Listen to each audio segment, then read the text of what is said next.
5 अप्रैल को आने वाली पाप मोचनी एकादशी की व्रत कथा आज हम सुनते हैं। प्राचीन समय में चैत्ररथ नामक एक वन था। उसमें अप्सराएं किन्नरों के साथ विहार किया करती थी। उसी वन में मेधावी नाम के एक ऋषि भी तपस्या में लीन रहते थे। वह भगवान शिव के परम भक्त थे। एक दिन मंजू घोषा नाम की एक अप्सरा ने उनको मोहित कर उनकी तपस्या भंग करने की योजना बनाई। कामदेव ने भी मुनि के तप से भंग करने के लिए मंजू घोषा का साथ दिया। तो अब बात है कि काम के वश में हुए ऋषि।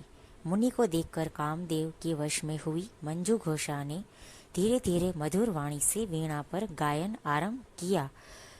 तो महर्षि मेधावी भी मंजू घोषा के मधुर गायन पर और उसके सौंदर्य पर मोहित हो गए। महर्षि मेधावी शिव रहस्य को भूल गए और काम से वशीभूत होकर अप्सरा के साथ जीवन व्यतीत करने लगे। मुनि को उस समय दिन रात का कुछ भी ज्ञान न रहा। इस तरह करीब 57 साल गुजर गए। अब बात आती है कि ऋषि को तप भंग करने पर आया क्रोध। इसके बाद मंजू घोषा ने एक दिन ऋषि से कहा, हे विप्र, अब आप मुझे स्वर्ग जाने की आज्ञा दीजिए। अब मेरा अधिक समय यहाँ रहना उचित नहीं। तब मुनि को समय का ज्ञान हुआ। तब उस अप्सरा को वह काल का रूप समझने लगे। इतना अधिक समय भोग विलास में व्यर्थ चला जाने पर उन्हें बड़ा क्रोध आया। उन्होंने अप्सरा को पिशाचिनी बन जाने का श्राप दे दिया। अब बात आती है पिशाच योनि से मिली मुक्ति। तो वो अप्सरा पिशाचिनी बन गई।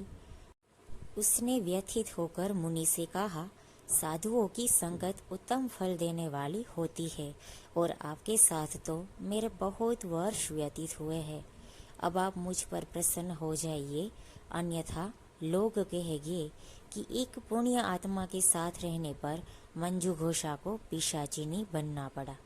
मंजू घोषा की बात सुनकर मुनि को अपने क्रोध पर अत्यंत ग्लानि हुई और उन्होंने अप्सरा को चैत्र माह के कृष्ण पक्ष की पाप मोचिनी एकादशी व्रत करने को कहा। मंजू घोषा ने ऐसा ही किया। चूंकि एक तपस्वी होने के बाद मेधावी मुनि ने भोग विलास का पाप किया, इसलिए उन्होंने भी प्रायश्चित के लिए पाप मोचिनी एकादशी का व्रत किया।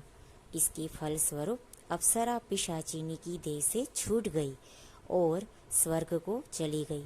वही मुनि के भी सारे पाप नष्ट हो गए। तो जिस तरीके से इस अप्सरा और मुनि को अपने पाप नष्ट करने का उपाय मिला पाप मोचनी एकादशी का व्रत करके, उसी तरह आप भी पाप मोचनी एकादशी का व्रत रखिए। राधे राधे।